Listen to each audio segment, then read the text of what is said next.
பரலோகமே உம்மை துதிப்பதா, கர்த்தாவே அங்கே வாழ்கிறே, உம் ஆலயத்தில் உம்மை துதிக்கிறோ, கர்த்தாவே எழுந்தருளும். ஸ்தோத்திரம். நம்ம கடந்த நாட்களில் தியானித்து கொண்டு வருகிற அந்த வேத பகுதியுடையதான தொடர்ச்சியை நம்ம இந்த நாளில் நம்ம தியானித்து வருகிறோம். தேவன் சந்திக்கும் இடம் என்கிறதான தலைப்பில் கடந்த வாரத்தில் நம்ம அதை ஆரம்பித்தோம். The place where God meets us. தேவன் நம்மை சந்திக்கிற இடம். நம்ம கடந்த நாட்களில் அதை தியானித்தோம். எரேமியா 33:3, என்னை நோக்கி கூப்பிடு, நான் உன்னை, அதை ஒன்று வாசிங்க பார்க்கலாம். 33:3, என்னை நோக்கி கூப்பிடு, அப்பொழுது நான் உனக்கு உத்தரவு கொடுத்து நீ அறியாததும் உனக்கு எட்டாததுமான பெரிய காரியங்களை உனக்கு அறிவிப்பேன். ஆமென். ஸ்தோத்திரம். நம்முடையதான எமர்ஜென்சி டெலிஃபோன் நம்பர் அப்படின்னு நம்ம அநேக ஊழியர்கள் சொல்லியிருக்கிறாங்க. பைபிள் அது, என்னை நோக்கி கூப்பிடு, நான் அப்பொழுது உனக்கு உத்தரவு கொடுத்து நீ அறியாததும் உனக்கு எட்டாததுமான பெரிய காரியங்களை செய்வேன். ஆமென். ஸ்தோத்திரம். ஆண்டவர் நம்முடைய ஜெபத்திற்கு, நம்முடைய கூக்குரலுக்கு, நம்முடைய விண்ணப்பத்திற்கு அவர் காது கொடுத்து கேட்கிற தெய்வம். ஆமென். வேதம் சொல்லுகிறது, மாம்சமான யாவருக்கும் தேவனாகிய கர்த்தர் அவர். ஆமென். நம்முடைய ஜெபத்தை கேட்கிறவர். நம்முடைய ஜெபத்தை கேட்கறது மட்டுமல்ல, நம்முடைய ஜெபத்தில் இருக்கிறதான அந்த கேள்விக்கான பதிலே நமக்கு தருகிறதான கர்த்தர். ஆமென். ஆகவே இந்த தெய்வம் நம்மை கைவிடுகிற தெய்வம் அல்ல. நம்ம கடந்த நாளில் நம்ம தியானித்தோம். இந்த ஒன்று, ஆண்டவர் சந்திக்கிற இடம் அல்லது சந்தித்த இடம் ஏதேன் தோட்டம். ஒன்று கூட அந்த வசனத்தை வாசிக்க பார்க்கலாம். ஆதியாகமத்தின் புஸ்தகம் 3ஆம் அதிகாரத்துடைய 8வது வசனம். குயிக்காக வாசிங்க.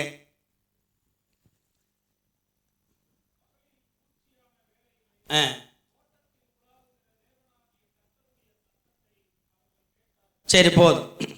அதாவது ஏதேன் தோட்டத்தில் மனிதனை தேவன் சிருஷ்டித்த பொழுது ஒவ்வொரு நாளும் ஆண்டவர் பகலிலே குளிர்ச்சியான நேரத்தில் தோட்டத்தில் உலாவுவார். உலாவுகிற சத்தத்தை அவர்கள் கேட்பார்கள். அப்படிதான் ஆண்டவர் அவர்களை சந்தித்தார். எப்பொழுது? இந்த உலகத்தில் பாவம் வருவதற்கு முன்பதாக, ஆதாமும் ஏவாளும் இருந்த அந்த காலத்தில் ஆண்டவர் அவர்களை சந்தித்த விதம். ஓகே, ஆண்டவர் அவர்களை சந்தித்தார். தேவ பிரசன்னத்தில் அவர்கள் நிறைந்திருந்தார்கள். எப்பொழுது அவர்கள் பாவம் செய்தார்களோ அல்லது கர்த்தருடைய கற்பனைகளுக்கு கீழ்ப்படியாமல் போனார்களோ அப்பொழுது அவர்கள் தோட்டத்திலிருந்து புறம்பாக்கப்பட்டார்கள். புறம்பாக்கப்பட்ட பிற்பாடு ஆண்டவர் அவர்களுக்கு சில நிபந்தனைகளை கொடுக்கிறார். அந்த நிபந்தனையூடாக அவர்கள் வாழுகிறார்கள். ஆனால் தேவனுடைய சத்தத்தை ஆதாமும் ஏவாளும் திரும்ப கேட்டதாக நமக்கு வேத புஸ்தகத்தில் எழுதவில்லை. ஆமென். நம்ம இந்த நாளில் இரண்டாவது தேவன் சந்தித்த அல்லது தேவன் சந்தித்த ஒரு இடம் ஆபிரகாமுடையதான வாழ்க்கை. வாசிங்க ஆதியாகமத்தின் புஸ்தகம், அதனுடையதான 12ஆம் அதிகாரம் 1-4 வரை. கர்த்தர் ஆபிரகாமை நோக்கி, நீ உன் தேசத்தையும் உன் இனத்தையும் உன் தகப்பனுடைய வீட்டை விட்டு புறப்பட்டு நான் உனக்கு காண்பிக்கும் தேசத்துக்கு போ. நான் உன்னை பெரிய ஜாதியாக்கி உன்னை ஆசீர்வதித்து உன் பேரை பெருமைப்படுத்துவேன். நீ ஆசீர்வாதமாய் இருப்பாய். உன்னை ஆசீர்வதிக்கிறவர்களை ஆசீர்வதிப்பேன், உன்னை சபிக்கிறவனை சபிப்பேன்.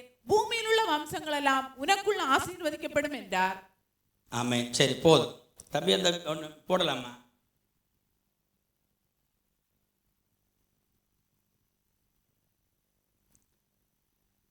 ஸ்தோத்திரம். இந்த ஃபர்ஸ்ட் ஒன்று போட்டு பார்க்கலாம். ஆதாம் ஏவாளும். ஓகே,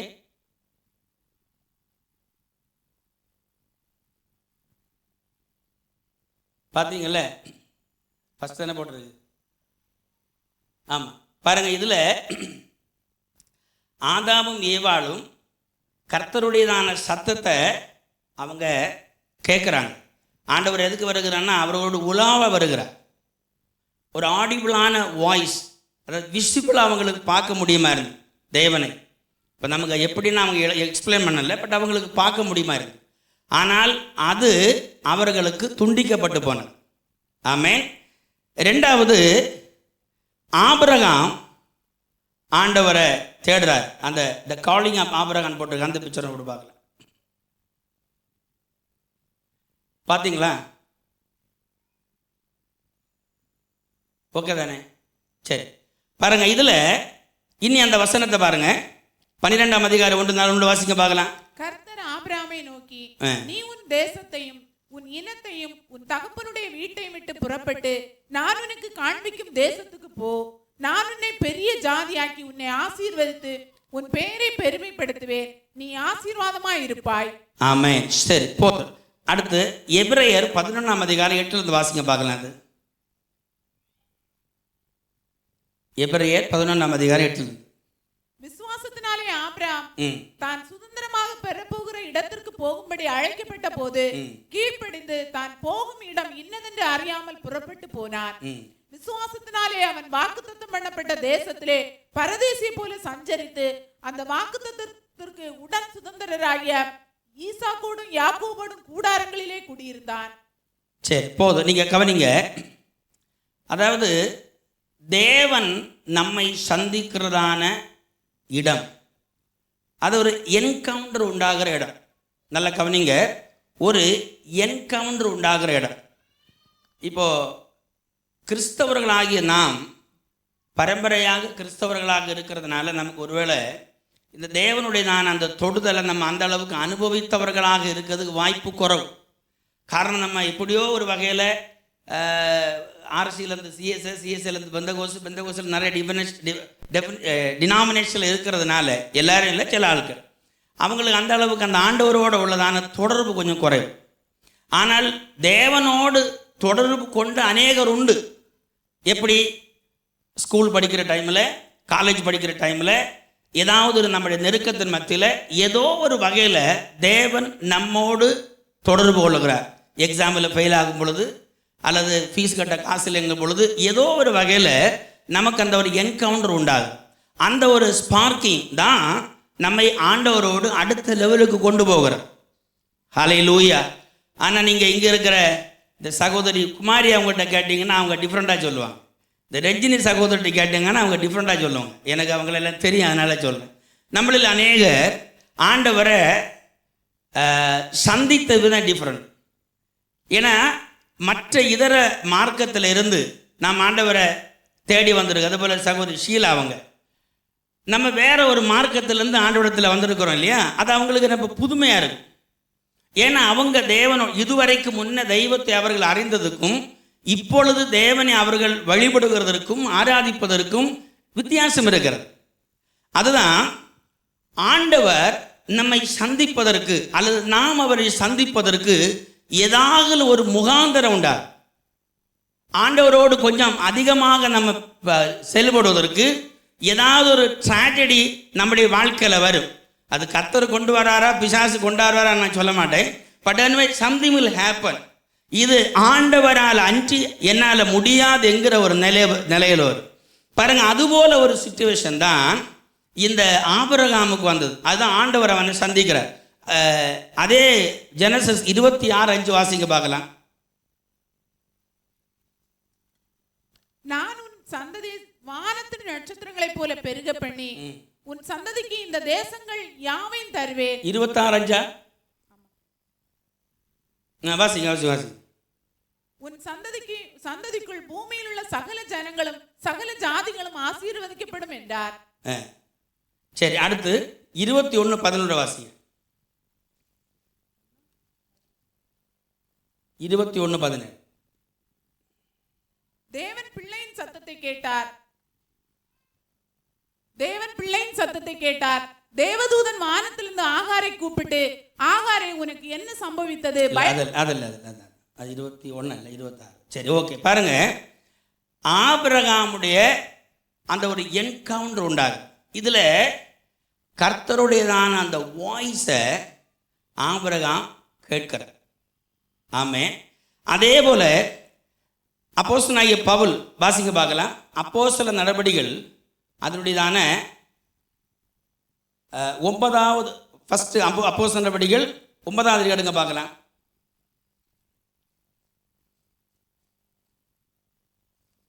அப்போஸ்தலனாகிய பவுல் தேவனை சந்திக்கிறதான ஒரு பிளேஸ். அவன் பிரயாணமாய் போய் தமஸ்குவுக்கு சமீபித்த போது சடிதியிலே வானத்திலிருந்து ஒரு ஒளி அவனை சுற்றி பிரகாசித்தது. அவன் தரையிலே விழுந்தான். அப்பொழுது சவுலே, சவுலே, நீ என்னை ஏன் துன்பப்படுத்துகிறாய் என்று தன்னுடனே சொல்லுகிற ஒரு சத்தத்தை கேட்டான். அதற்கு அவன், ஆண்டவரே, நீர் யார் என்றான். அதற்கு கர்த்தர், நீ துன்பப்படுத்துகிற இயேசு நானே, முள்ளில் உதைக்கிறது உனக்கு கடினமாம் என்றார். சரி, போதும். பாருங்களேன், இந்த அப்போஸ்தலனாகிய பவுலை குறித்து நம்ம வாசிக்கும் பொழுது நியாயப்பிரமாணத்தின்படி குற்றஞ்சாட்டப்படாத ஒரு உத்தமனாக இருந்தார்.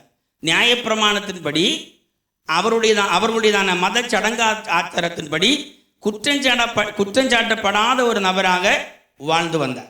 ஆனால் இந்த நபருக்கு ஒரு என்கவுண்டர் உண்டாகும். தேவனோடு கூட ஒரு தொடுதல் உண்டாகும். பாருங்க, அந்த தேவனோடு கூட அந்த தொடுதல் உண்டான உடனே, அந்த கர்த்தருடைய சத்தம் அவன் கேட்ட உடனே என்ன ஆகிறான்? ஆண்டவரே, நான் என்ன செய்ய நீ சித்தமாயிருக்கிறீர் என்று சொல்லி தன்னை அர்ப்பணிக்கிறான். ஆமென். கர்த்தர் ஆபிரகாமை சந்தித்தது போல இன்னும் பல வேத பகுதி நமக்கு வேதத்தில் பார்க்க முடியும். ஆண்டவர் ஆபிரகாமை சந்தித்தது போல, யாக்கோபை சந்தித்தது போல, இந்த ஈசாக்கு, அதாவது தன் தேசத்தில் பஞ்சம் உண்டாகுது. அந்த பஞ்சத்திலிருந்து எப்படியாவது வெளியே போக வேண்டும் என்று நினைக்கிறான். ஆனால் ஆண்டவர் சொல்றாரு, நீ இந்த தேசத்தில் விதை, நான் இந்த தேசத்தில் உனக்கு 100 மடங்கு பலனை தருவேன். அப்போ பாருங்க, இதுதான் ஆண்டவர் நமக்கு செய்கிறதான என்கவுண்டர். நீங்கள் இன்னைக்கு இருக்கிற நம்மளில் அநேகருக்கு ஆண்டவர் சில அற்புதங்களை நம்முடைய வாழ்க்கையில் செய்கிறார். அது எப்படி? இது மனுஷனாலேயோ அறிவினாலேயோ பணத்தினாலேயோ இது சாதிக்க முடியாது.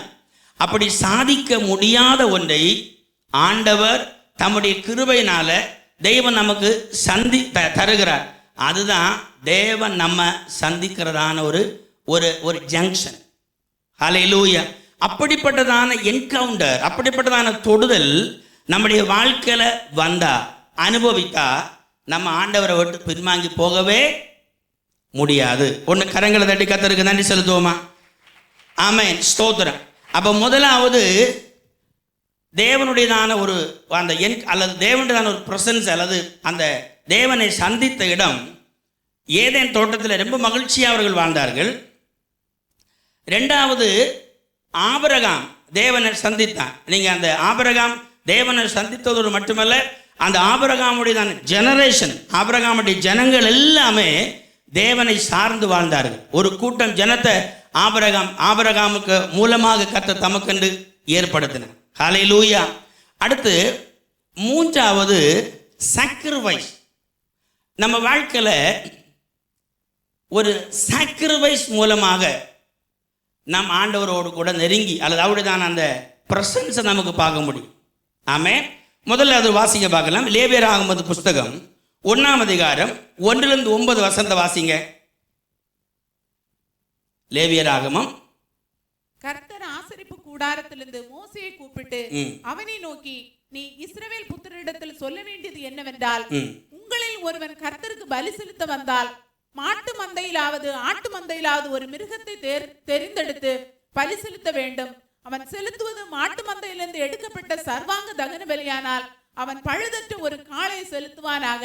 கர்த்தருடைய சன்னதியில் தான் அங்கீகரிக்கப்படும்படி அவன் அதை ஆசரிப்பு கூடார வாசலில் கொண்டு வந்து, அது தன் பாவ நிவர்த்திக்கென்று அங்கீகரிக்கப்படும்படி தன் கையை அதன் தலையின் மேல் வைத்து கர்த்தருடைய சன்னதியில் அந்த காளையை கொல்ல கடவன். அப்பொழுது ஆரோனின் குமாரராகிய ஆசாரியர்கள் அதன் இரத்தத்தை எடுத்து அதை ஆசரிப்பு கூடார வாசலில் இருக்கிற பலிபீடத்தின் மேல் சுற்றிலும் தெளிக்க கடவர்கள். பின்பு அவன் அந்த சர்வாங்க தகன பலியை தோல் உரித்து அதை சந்து சந்தாக துண்டிக்க கடவன்.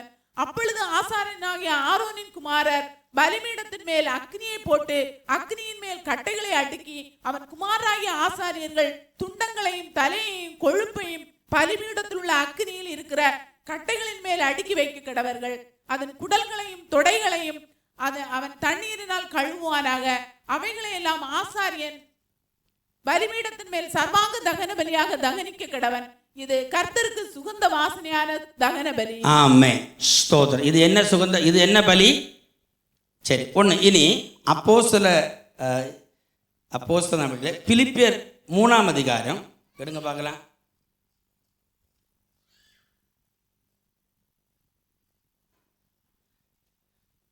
பிலிப்பியர்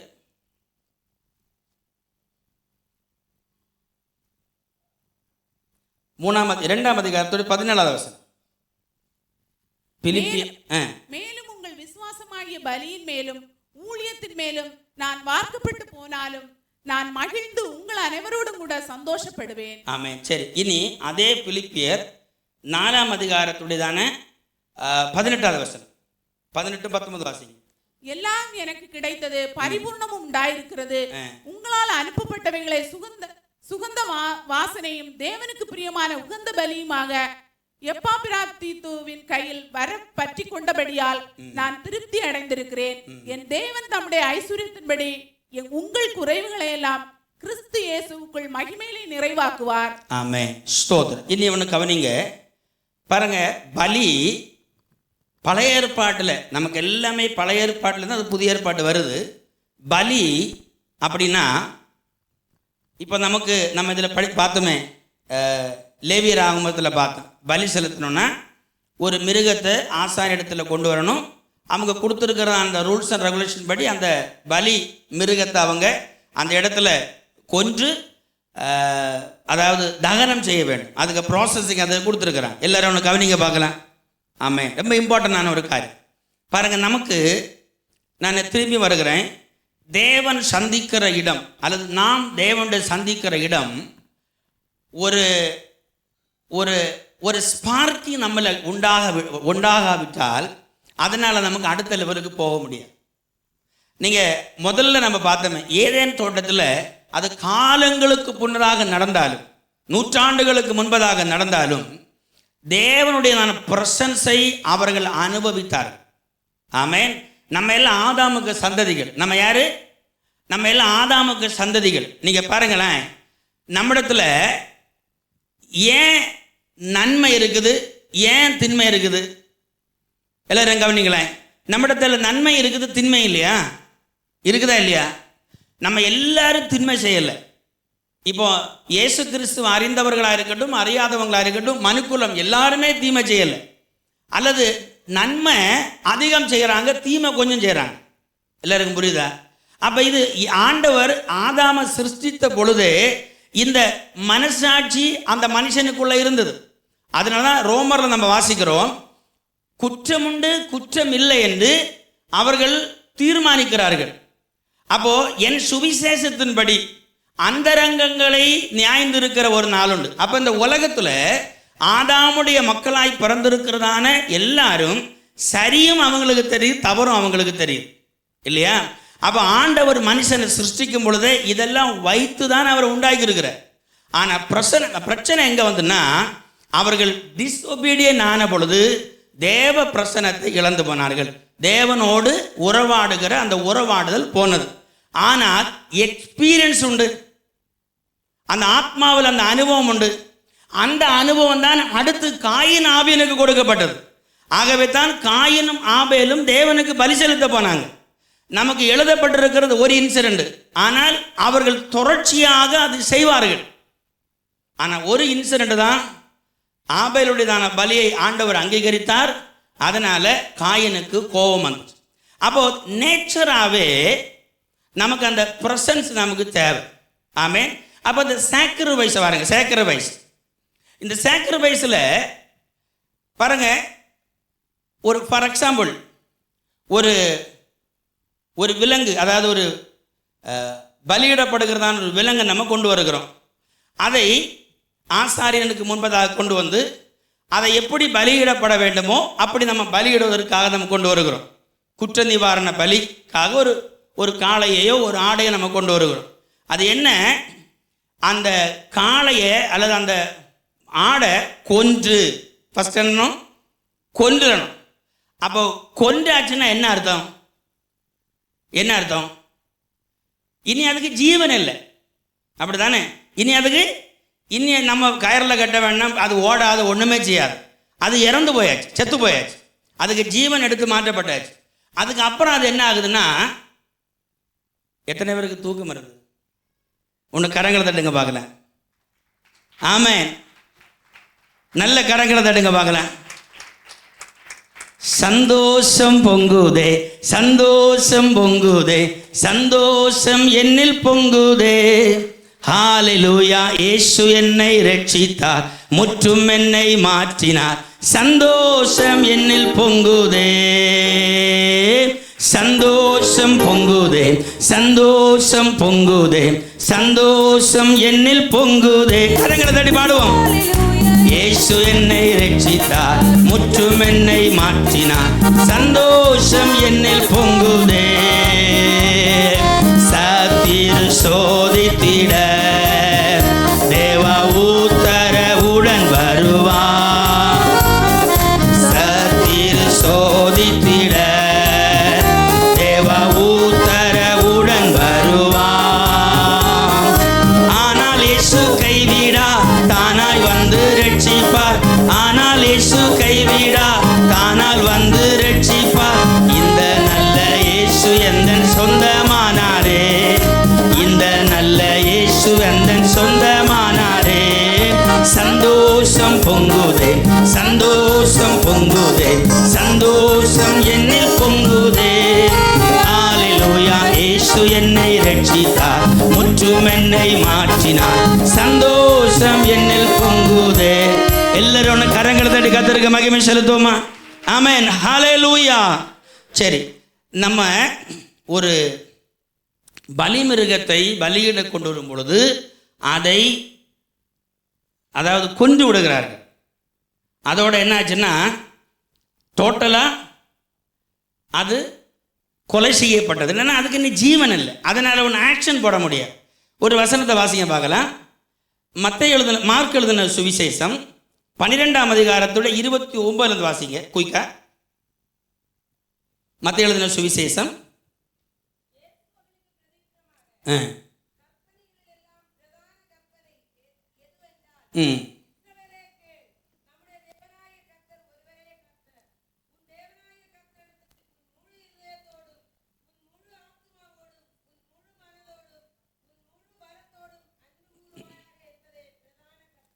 ஆமென்.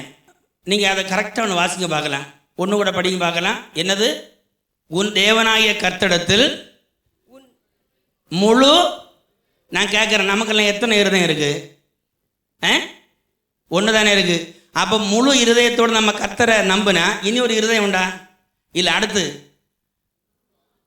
நமக்கு எத்தனை ஆத்மா உண்டு? ஒன்றுக்கு மேலே இல்லை. அப்போ முழு இருதயம் போச்சு, முழு ஆத்மா போச்சு. அடுத்து வேற எத்தனை மனசு இருக்குது நம்மகிட்ட? ஒரு மனசு தானே.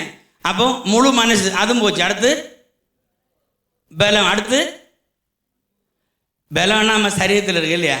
இதுக்கு பேர் தான் சாக்ரிஃபைஸ், டோட்டல் சரண்டர். ஆமென். அதே வசனத்தை ஒன்று எடுக்க பார்க்கலாம். ரோமர் 12ஆம் அதிகாரத்தில் 1ஆம் வசனத்தில் வாசிங்க. அதான். அப்படி இருக்க சகோதரரே, நீங்கள் உங்கள் சரீரங்களை பரிசுத்தமும் தேவனுக்கு பிரியவுமான ஜீவ பலியாக ஒப்பு கொடுக்க வேண்டும் என்று தேவனுடைய இரக்கங்களை முன்னிட்டு உங்களை வேண்டிக் கொள்ளுகிறேன். இதுவே நீங்கள் செய்யத்தக்க புத்தியுள்ள ஆராதனை. ஆமென். ஸ்தோத்திரம். கவனிங்க, இந்த மிருகத்துக்கு பிரச்சனை என்ன தெரியுமா? அதை கொன்னுன்னா அதுக்கு நீ எழும்ப முடியாது, ஆனால் நம்மளை கொல்ல முடியாது. கவனிக்கிறீங்களே? ஏன்னா நம்மளை கொல்ல முடியாது அப்படின்னா ஆண்டவர் நேரே மாற்றிருப்பார். அப்போது சாக்ரிஃபைஸ் எப்படின்னா, என்னுடைய பிளேஸில் ஒரு மிருகம், என்னுடைய பிளேஸில், நம்முடைய பிளேஸில் ஒரு மிருகம், அதுதான் நம்முடைய அந்த மிருகத்துக்கு மேலே தலையை கையை வச்சுட்டு நான் செஞ்ச தப்பிதத்தை அதில் பாஸ் பண்ணுறோம். அதில் பாஸ் பண்ணிவிட்டு அதை கொன்று அதை என்ன பண்ணுறோம்? என்னுடைய பிளேஸில் அதை பலி கொடுக்குறோம். அப்படின்னா சாக்ரிஃபைஸ் பண்ணுறோம். எப்படி? நெருப்பில் போட்டு சுட்டு சாம்பல் ஆக்கி எடுக்கிறோம். இதெல்லாம் சாம்பல் ஆக்கினவர் அதே தான் இருக்கா? இல்லை. நம்ம சில டைம் ஆண்டவரே என்னை சாம்பல் ஆக்கும், என்று நாம் சொல்லுவோம்.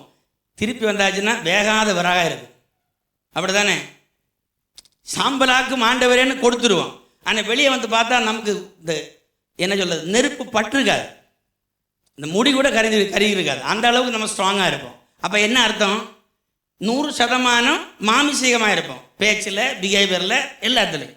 அப்போ இங்கே பலி சாக்ரிஃபைஸுக்கு அடையாளம் என்னன்னா 100% நாம் சாம்பலாக்கப்படணும், 100% நம்ம மாறி இருக்கணும். அது விலங்க சுட்டரிப்பதற்கு அது ஒரு ஒரு சிம்பாலிக்காக நடக்குது. ஆக்சுவலி அது நம்மளில் நிறைவேறணும். அப்படி நிறைவேறணும்னா முழு ஆத்துமாவோடும், முழு இருதயத்தோடும், முழு பலத்தோடும், முழு சிந்தையோடும் நம் ஆண்டவர் என்ன செய்யணும்? அன்பு கூறணும்.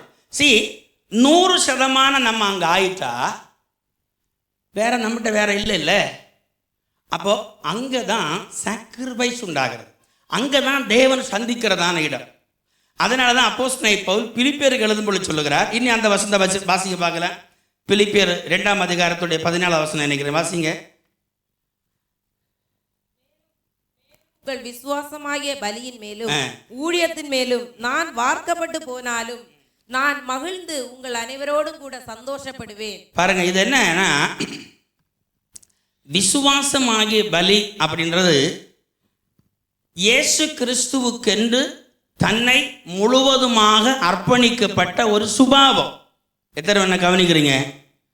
இயேசு கிறிஸ்துவுக்கென்று தன்னை முழுவதுமாக அர்ப்பணிக்கப்பட்டதான ஒரு மனோபாவம். அதனால தான் இந்த 4ஆம் அதிகாரத்துடையதான 18ஆவது வசனத்தில் சொல்றாரு, எல்லாம் எனக்கு கிடைத்தது பரிபூர்ணம் உண்டாயிருக்கிறது, உங்களால் அனுப்பப்பட்டவைகளை சுகந்த வாசனையும் தேவனுக்கு பிரியமான உகந்த பலியாக. இப்போ நீங்கள் காணிக்க கொடுக்கறது அது ஆண்டவர் எப்படி பார்க்குறாரு தெரியுமா? அதாவது தேவனுக்கு பிரியமான உகந்த பலியாக. நம்ம ஆண்டவருக்கு ஊழியம் செய்கிறது, கர்த்தருக்கு காணி எல்லாமே ஆண்டவர் பார்க்கிறது அப்படின்னா அவருக்கு உகந்ததா. ஆமென். அவருக்கு உகந்ததாக நம்ம பார்க்கணும்னா நம்ம பலியாக்கப்படணும். நம்ம என்ன செஞ்சாலும், எதை கர்த்தருக்கு செஞ்சாலும் அந்த ஒரு மனோபாவம், திஸ் இஸ் ஃபார் காட், இது ஆண்டவருக்கு. அதுதான் சாக்ரிஃபைஸோட தானே அந்த மென்டாலிட்டி. இனி நமக்கு பொதுவாக பழைய ஏற்பாட்டில் நிறைய டைட்டிலில் சாக்ரிஃபைஸ் கொடுக்கப்பட்டிருந்தாலும் 5 விதமான இந்த சாக்ரிஃபைஸ் பலியை குறித்து எண்ணாகம புஸ்தகம் 1ஆம் அதிகாரத்தில் வாசிக்கலை. நான் உங்களுக்கு சொல்கிறேன், நீங்கள் முடிஞ்சால் எண்ணாகமம் லேவியராகமம் 1-2 அதிகாரத்தை வாசிக்கும் பொழுது உங்களுக்கு புரிந்து கொள்ள முடியும். அதாவது முதல்ல தகன பலி, போஜன பலி, சமாதான பலி, பான பலி, குற்ற நிவாரண பலி, இது எல்லாமே ஜனங்கள் தாங்கள் பாவத்தை அல்லது தாங்கள் தேவனுக்கு தன்னை ஒப்பு கொடுக்க அவர்கள் உணரும் பொழுது பழைய ஏற்பாட்டினுடையதான லாயின் படி அவர்கள் ஆண்டவருக்கு பலி செலுத்த பலி பொருட்களோடு கொண்டு போகிறார்கள், கொண்டு போய் தேவனுக்கு பலி செலுத்துகிறார்கள். அல்லேலூயா. ஆனால் இன்றைக்கு அந்த பலி ஆண்டவராகிய இயேசு கிறிஸ்து நமக்கு செஞ்சதுனால நம்ம இனி ஆடு மாடுன்னா என்ன செய்ய வேண்டாம், பலி செலுத்த வேண்டிய அவசியம் இல்லை. நம்ம இயேசு செய்த பலியை நாம் விசுவாசித்தால் போதும், அந்த பலியின் மேலே நம்ம லிங்க் பண்ணால் போதும், நமக்கு எல்லா அனுக்கிரகங்களும் வரும். அதனால தான் பழைய ஏற்பாடில் உள்ள வாழ்க்கை, இதை செய்கிறவன் இதன் மூலமாய் பிழைப்பான். ஆனால் புதிய ஏற்பாட்டில் இதை விசுவாசிக்கிறவன் இந்த விசுவாசத்தின் மேல் பிழைப்பான். அல்லேலூயா. பழைய ஏற்பாட்டுடைய செய்கை இனி இல்லை, பலி மாற்றப்பட்டது. பழைய ஏற்பாட்டில் இயேசு கிறிஸ்துவுக்குள்ள சகலவும் நிறைவேறினது. ஆமென். ஆகவே புதிய ஏற்பாட்டில் வரும் பொழுது அது விசுவாசத்தில் வருகிறது. வாசிங்க பார்க்கலாம். எபிரேயர் 10ஆம் அதிகாரம் 5வது வசனத்தை வாசிங்க.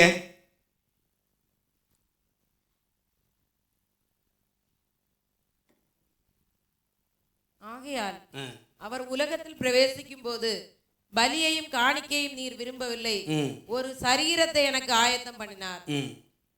சர்வாங்க தகன பலிகளும் பாவ நிவாரண பலிகளும் உமக்கு பிரியமானதல்ல என்றீர். அப்பொழுது நான், தேவனே, உம்முடைய சித்தத்தின்படி செய்ய இதோ வருகிறேன், புஸ்தக சுருளில் என்னை குறித்து எழுதியிருக்கிறது என்று சொன்னேன் என்றார். நியாய பிரமாணத்தின்படி செலுத்தப்பட்டு வருகிற பலிகளை குறித்து மேற் சொல்லியபடி பலியையும் காணிக்கையும் சர்வாங்க தகன பலியையும் பாவ நிவாரண பலிகளையும் நீர் விரும்பவில்லை, அவைகள் உமக்கு பிரியமானதல்ல என்று சொன்ன பின்பு, தேவனே, உம்முடைய சித்தத்தின்படி செய்ய இதோ வருகிறேன் என்று சொன்னார். இரண்டாவதை நிலைநிறுத்துவதற்கு முதலாவதை நீக்கி போடுகிறார். ஆமென், ஸ்தோத்திரம். பாருங்க, புதிய ஏற்பாட்டில் இது எப்படி நிறைவேறுகிறது? ஆண்டவராகிய இயேசு கிறிஸ்து தன்னை இந்த உலகத்தில் கொண்டு வந்ததுனால அந்த சாக்ரிஃபைஸ் எல்லாம் எதில் ஆகுதுன்னா இயேசு கிறிஸ்துவுக்கு மேலே வருகிறது. பாருங்க, இங்க எல்லாமே நல்ல கவனிங்க. அதாவது சாக்ரிஃபைஸ்ன்றது என்னன்னா 100% நம்மை கர்த்தருக்கு ஒப்பு கொடுப்பது. அதுக்கு அடையாளமாக பழைய ஏற்பாட்டில் என்ன பண்ணாங்க? ஒரு மிருகத்தை கொண்டு வந்து, அந்த ஒரு பலி மிருகத்தை கொண்டு வந்து அவர்களுக்கு முன்பதாகவே அதை கொண்டு, தான் மரிக்க வேண்டிய இடத்துல அதை கொண்டு அதை என்ன செய்கிறாங்க?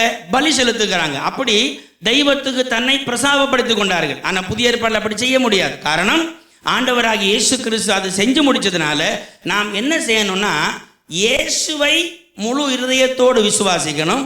அவர் செய்திருக்கிற அந்த பலியின் மேல நம்மை முழுவதுமாக இணைக்கணும்.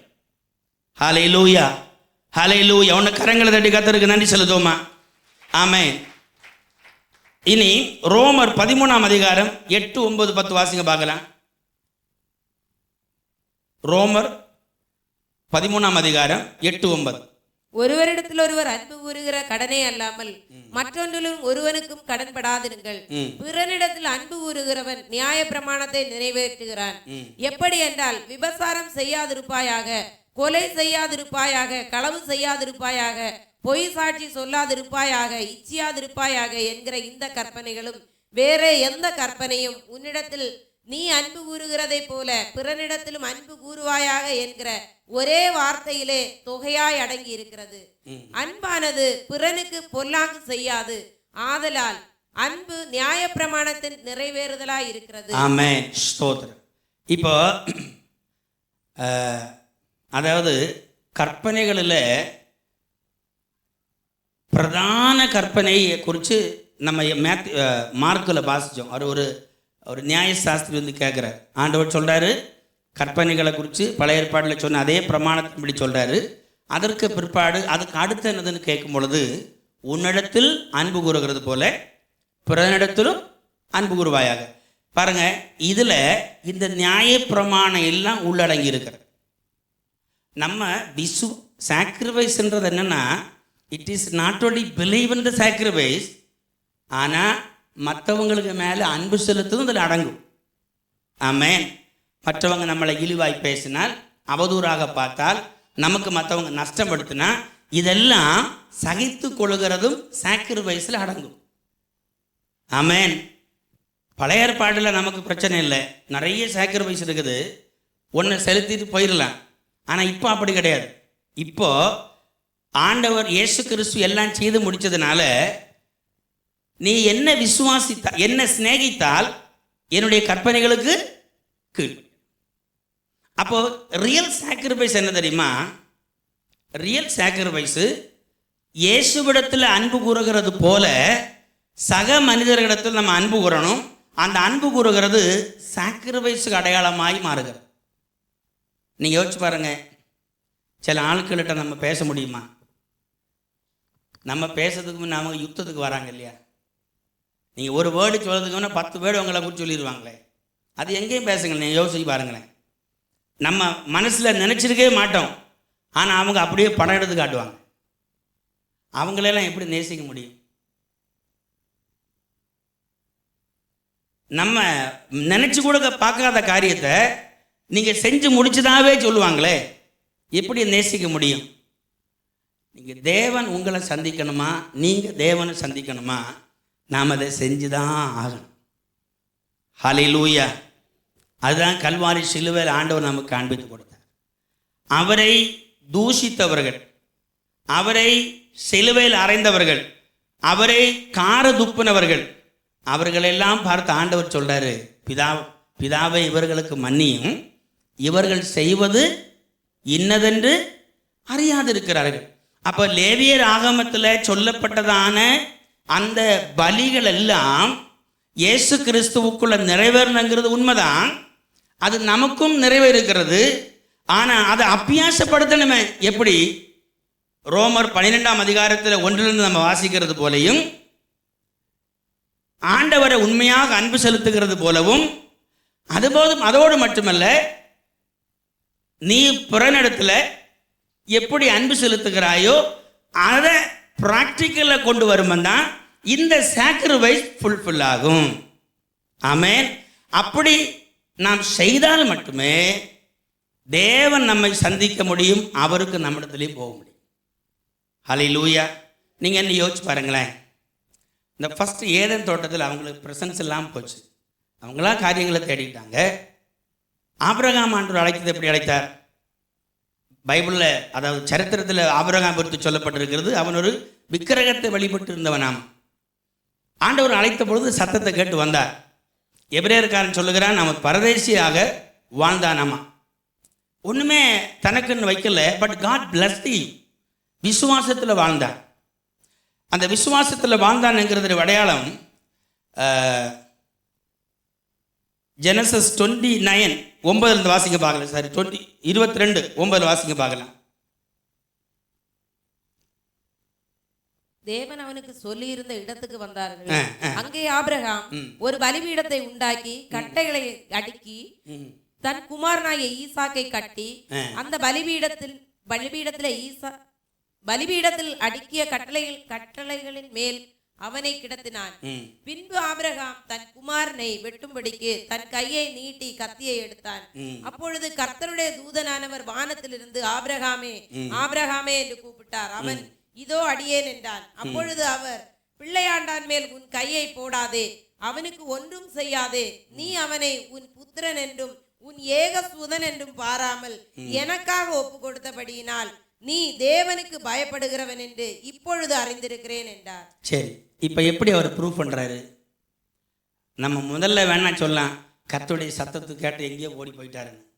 அதே சத்தம் அது நிஜமாக இருந்ததுனால தான் இந்த சத்தத்துக்கு அவன் கீழ்ப்படினான். ஆமென். அந்த கீழ்ப்படிதல் தான் அவனுக்கு என்ன கொண்டு வந்து? பிளஸ்ஸிங்கை கொண்டு வந்து. இந்த சில சம்டைமில் நம்ம அந்த கீழ்ப்படுகிறது இல்லை. ஒரு வசனத்தை பார்க்கலாம். 1 சாமுவேல் 16ஆம் அதிகாரம் கேளுங்க.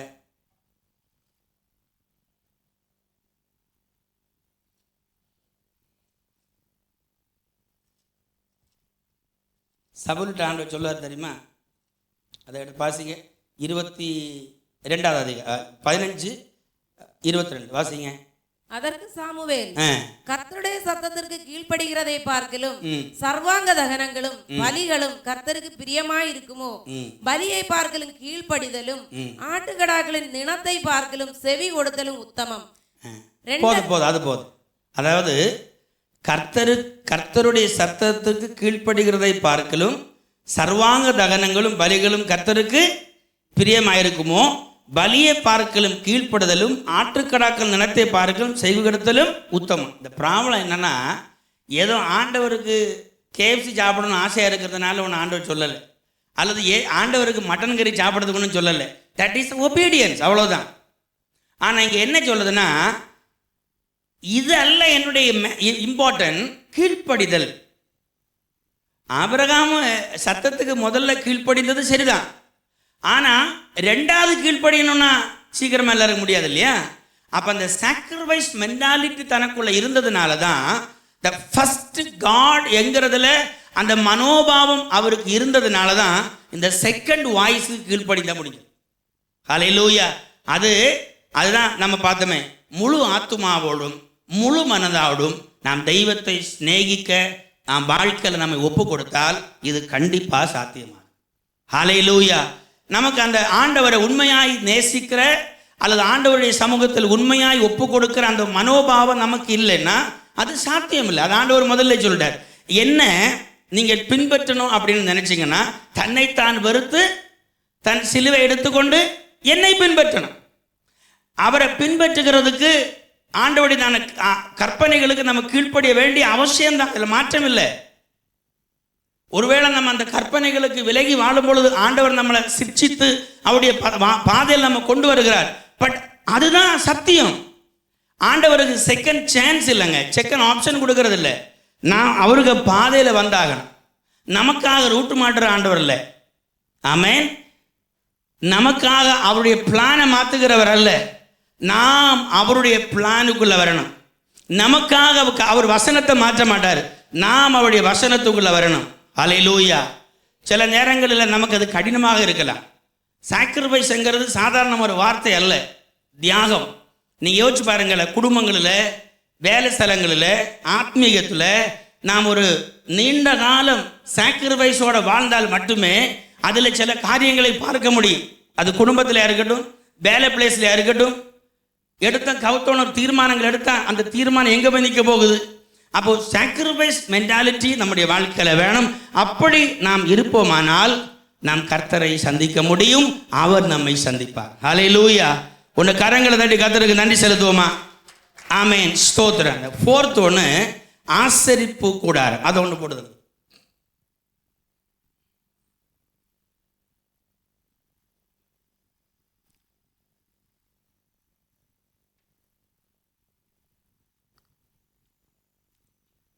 சரி, பார்த்தீங்கள, இதெல்லாம் பழைய ஏற்பாட்டில் ஆண்டவராகிய தேவன் தம்முடைய மக்களுக்கு கொடுத்ததான ஒரு வே, ஆண்டவரை ஆராதிப்பதற்கு தேவன் கொடுத்த ஒரு வே. நீங்கள் கவனிங்க, இன்றைக்கு நமக்கு இயேசு கிறிஸ்துவை சொந்த இரட்சகராக ஏற்றுக்கொண்டதான நம்முடைய எல்லாருடைய வாழ்க்கையிலும் பரிசுத்த ஆவியானவர் உண்டு. எல்லாரும் கவனிக்கிறீங்களா? இயேசு கிறிஸ்துவை சொந்த இரட்சகராக ஏற்றுக்கொண்ட நமக்கு எல்லாருக்கும் அந்த பரிசுத்த ஆவியான நம்முடைய ஆத்மாவில் உண்டு. அந்த பரிசுத்த ஆவியானவர் நம்மை சகல சத்தியத்திலும் நடத்துவார். அந்த பரிசுத்த ஆவியானவர் நம்மை போதிப்பார். அந்த பரிசுத்த ஆவியானவர் நமக்கு வேண்ட எல்லாவற்றையும் அவர் நமக்கு ஆலோசனையாக தருவார். இந்த உலகத்தில் அவர் நம்மை ஒரு நாளை விட்டு பிரிய மாட்டார். நான் ஒருவேளை அவரை விட்டு போயிடலாம், ஆனால் அவர் நம்மளை விட்டு பிரிய மாட்டார். அவர் நம்மோடு கூட இருப்பார். அப்போது இந்த பரிசுத்த ஆவியானவர் நமக்கு இருந்தது போல இந்த ஆசரிப்பு கூடாரத்தில் நீங்கள் பார்த்தீங்கன்னா, இந்த ஆசரிப்பு கூடாரத்துக்கு மேலே கவனிங்க நல்லா, ஒரு 40 ஆண்டுகள் இஸ்ரவேல் ஜனங்களை வழி நடத்துவதற்கு மேக ஸ்தம்பமும் அக்னி ஸ்தம்பமும் இருக்கும். அதாவது காலையில் அது மேகமாக மாறும், இரவில் அதே மேகம் அக்னியாக மாறும். அது எங்க? இந்த ஆசரிப்பு கூடாரத்துக்கு மேலே தான் தெரியும். இனி இந்த ஆசரிப்பு கூடாரத்துக்கும் மேகத்திற்கும் அல்லது அக்னிக்கும் ஒரு கனெக்ஷன் உண்டு. என்னன்னா, எப்பொழுது அந்த மேகம் புறப்படுங்கள் என்று கட்டளை கொடுக்கிறதோ அப்பொழுதுதான் அவர்கள் அடுத்த லெவலுக்கு போகணும்.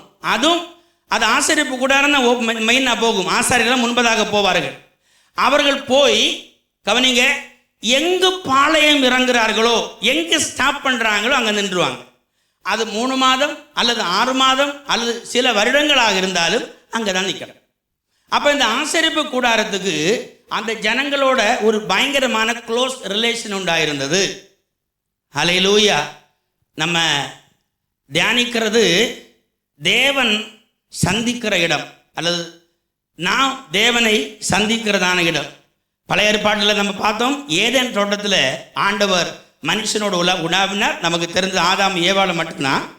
அதுக்கப்புறம் தெய்வம் அழைத்த ஆபிரகாம் அவருடைய வாய்ஸை கேட்டு அவர் ஆண்டவருடைய சமூகத்தில் வந்தார். 3வது ஆண்டவர் மனுஷனோடு இடைபடுகிறது சந்திக்கிறதான இடம் சாக்ரிஃபைஸ் மூலமாக. எப்படி? பலி செலுத்துகிறது மூலமாக. அந்த பலி நம்ம இன்னைக்கு பார்க்குறோம். ஆண்டவரை உண்மையாக விசுவாசிக்கிறதுடாக அது வெளிப்படுகிறது புதிய ஏற்பாட்டு காலத்தில்.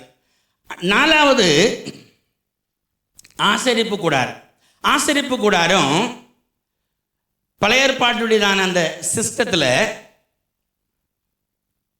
மேகமும் அக்னி ஸ்தம்பமும் நிலையாய் நின்ற ஒரு இடம். இந்த இடத்துல தான் மோசேயும் ஆரோனும் இருப்பார்கள். இந்த இடத்துல தான் யோசுவா இருப்பான். அந்த ஜனங்களுக்கு என்ன செய்ய சொல்லணுமோ எல்லாரும் இந்த ஆசரிப்பு கூடாரத்தை தேடி நோக்கி வரணும்.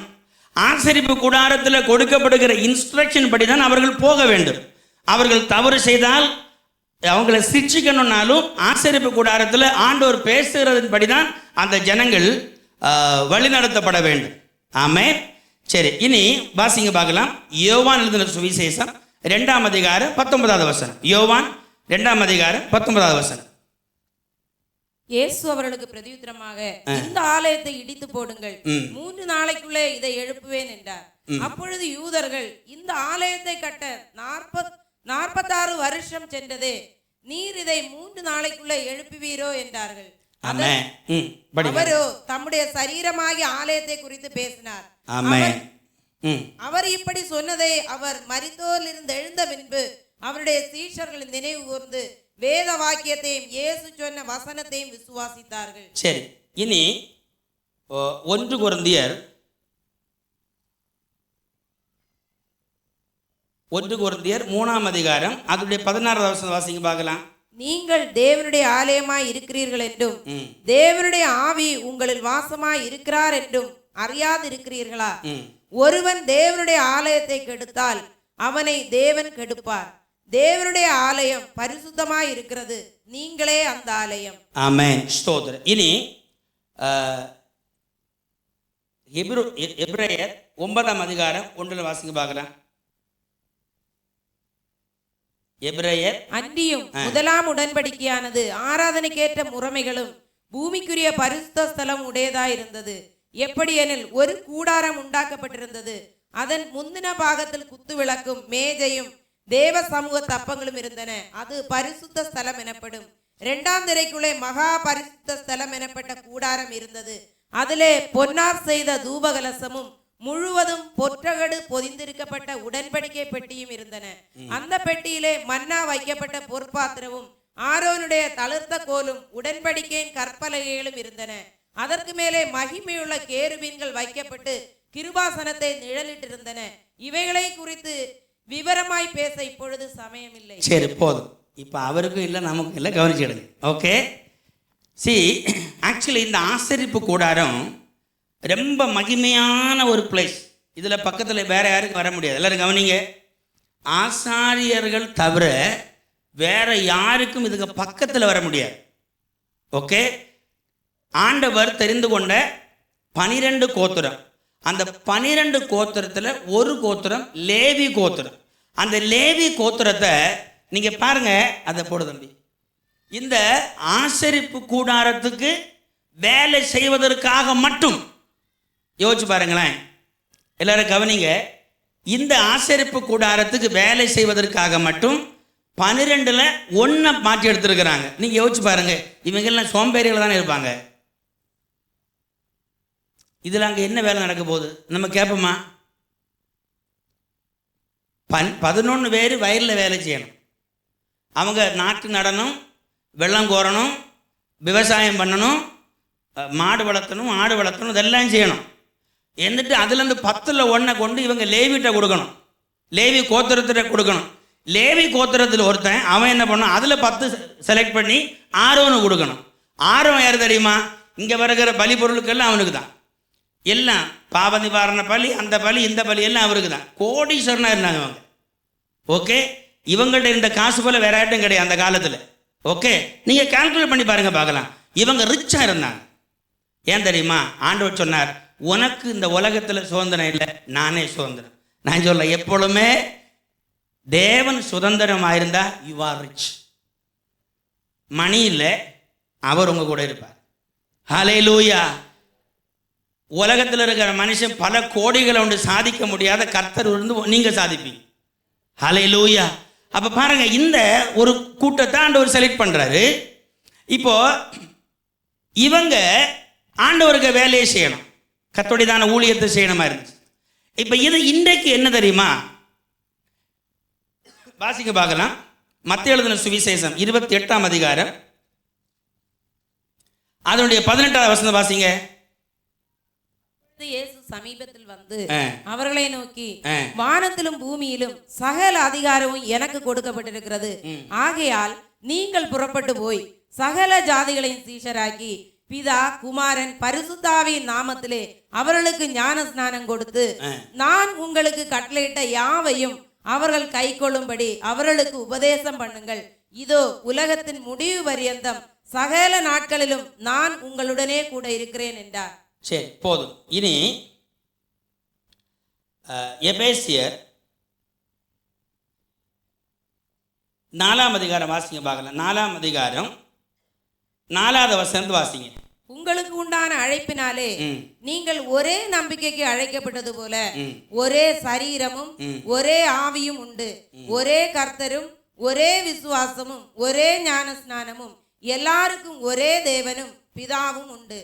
அவர் எல்லார் மேலும் எல்லாரோடும் உங்கள் எல்லாருக்குள்ளும் இருக்கிறவர். கிறிஸ்துவனுடைய ஈவின் அளவுக்கு தக்கதாக நம்மில் அவனவனுக்கு கிருபை அளிக்கப்பட்டிருக்கிறது. ஆதலால் அவர் உன்னதத்திற்கு ஏறி சிறைப்பட்டவர்களை சிறையாக்கி மனுஷர்களுக்கு வரங்களை அளித்தார் என்று சொல்லி இருக்கிறார். ஏறினார் என்பதனாலே அவர் அதற்கு முன்னே பூமியின் தாழ்விடங்களில் இறங்கினார் என்று விளங்குகிறது அல்லவா? சரி, போதும். அதாவது இப்போ நம்ம இந்த ஆசரிப்பு கூடாரத்தில் வேலை செய்கிறவங்க யாரு? ஆசாரியர்கள் இல்லையா? அப்போ அந்த காலத்தில் அவர்களுக்கு இருந்த இந்த ஆசரிப்பு கூடாரம் எதுக்கு இருந்ததுன்னா, ஜனங்கள் கடவுளை அறிவதற்கு, கடவுளத்திலிருந்து வார்த்தைகளை கேட்பதற்கு, அவர்களை நடத்துவதற்கு ஆண்டவர் ஒரு சிஸ்டத்தை வச்சிருந்தார். அதனால தான் நம்ம ஆண்டவர் வைத்திருக்கிற அந்த சிஸ்டத்திலிருந்து மாறி நம்மளால் செயல்பட முடியாது, செயல்படக்கூடாது. எப்படி? தேவன் வைத்திருக்கிற ஒரு சிஸ்டத்திலிருந்து நம்ம மாறி செயல்பட முடியாது. காரணம், ஆண்டவர் பிளான் பண்ணி வச்சிருக்கிறார். ஒன்று கரங்களை தட்டி கர்த்தருக்கு நன்றி செலுத்துவோமா? நல்ல உற்சாகமாக. சரி, கவனிங்க. அப்போ என்ன பண்ண முடியாதுன்னா, வேற சிஸ்டத்தில் போக முடியாது. இப்போ எபிரேயர்காரர் சொல்லுகிறார், அந்த அந்த அந்த ஆசரிப்பு கூடாரத்தில் அதுக்கு முக்கியமாக இருந்ததுன்னா அதில் இருக்கிற உடன்படிக்கை பெட்டி. அந்த உடன்படிக்கை பெட்டிக்குள்ள, அதாவது அந்த உடன்படிக்கை பெட்டி கிட்ட போனோம்னா அதுதான் ஹோலி ஆஃப் ஹோலி, மகாபரிசுத்த ஸ்தலம். அந்த மகாபரிசுத்த ஸ்தலத்தில் போய் தேவ பிரசன்னத்தை கொண்டு வந்து இந்த ஜனங்கள் ஆசீர்வதிக்கும். அப்போ அந்த மகா பரிசுத்த ஸ்தலத்தில் வருஷத்தில் ஒரு முறை தான் ஆசாரியனுக்கு போக முடியும். அந்த ப்ராசஸிங் எல்லாம் நமக்கு இருக்குது. எனிவே இப்போ என்ன ஆச்சுன்னா, அந்த மகாபரிசுத்த ஸ்தலம் இயேசு கிறிஸ்து மூலமாக ஓப்பன் ஆச்சு. ஹல்லேலூயா. அப்போ இயேசு கிறிஸ்துவின் மேலே நமக்கு ஓப்பன் ஆனதுனால நமக்கு என்ன கொடுத்துருக்கிறாரு ஆண்டவர்? அப்பா பிதாவே என்று கூப்பிடத்தக்க புத்திர சுவிகாரத்தின் ஆவியை தந்திருக்கிறார். அப்படிதான். அதனால தான் நம்ம மத்தேயு 28ஆம் அதிகாரத்தில் சகல அதிகாரமும் எனக்கு கொடுக்கப்பட்டிருக்குது. அந்த அதிகாரம் சபைக்கு கொடுக்கப்பட்டிருக்கு. நீங்களும் நானும் சபையின் அங்கத்தினர். ஆமென். அந்த அதிகாரத்தை தெய்வம் நமக்கு தந்திருக்கிறாரு. அந்த அதிகாரத்தை இந்த உலகத்தில் நம்ம பயன்படுத்தணும். ஹல்லேலூயா. நம்ம நினைக்கலாம், ஒருவேளை நம்ம அதை செய்யாமல் இருக்கிறதுனால இல்லைன்னு நினைக்காதீங்க. நம்மகிட்ட அது இருக்குது. ஆனால் நம்ம செயல்படுத்தும் பொழுது அது ஆகும். ஆமென். அப்போ இதில் 3 முக்கியமான காரியம் உண்டு. அது என்னது? ஒன்று, அதில் என்ன இருக்குது? மன்னா உண்டு. மன்னா.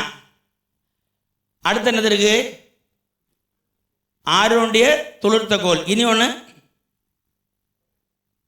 கற்பலைகள். ஓகே.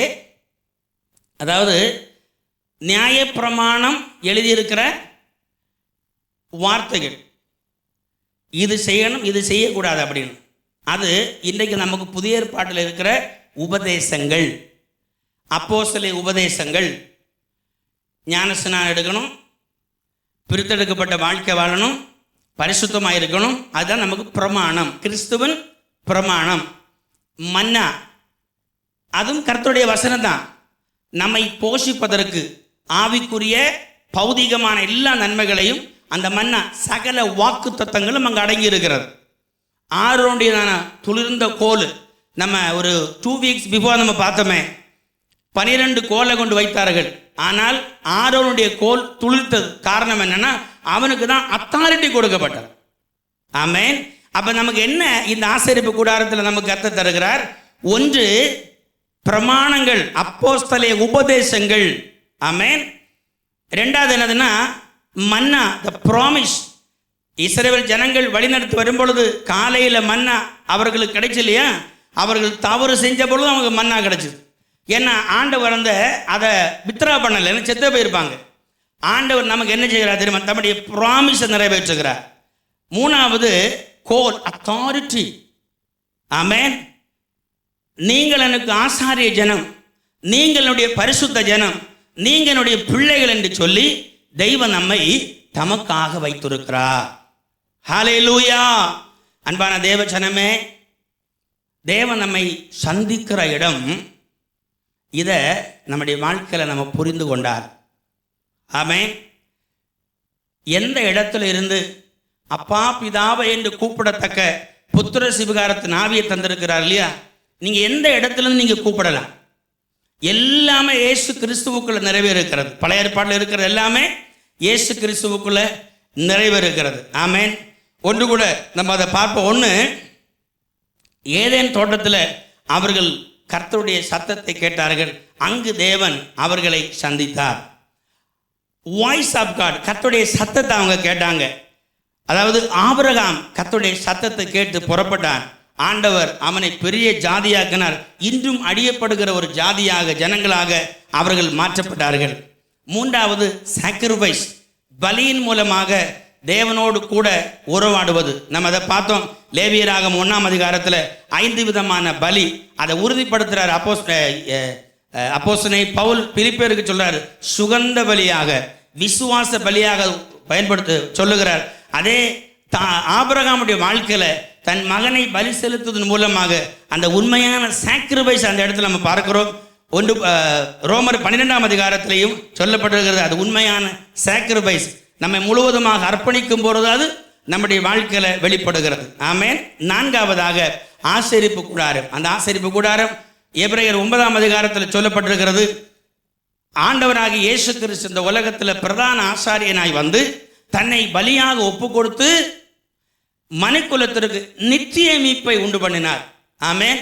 ஏதொரு மனுஷனுக்கு உள்ள நீங்களே அந்த ஆலயமாக இருக்கிறீர்கள். ரட்சிக்கப்பட்டு ஞானஸ்நானம் எடுத்து இயேசுவை சொந்த ரட்சகராக கொண்டு அவர் ஆராதிக்கிற தேவ பிள்ளைகளுக்கு உள்ள அந்த ஆசரிப்பு கூடார தேவன் பிரசன்னமானுகிற இடம் இருக்கிறது.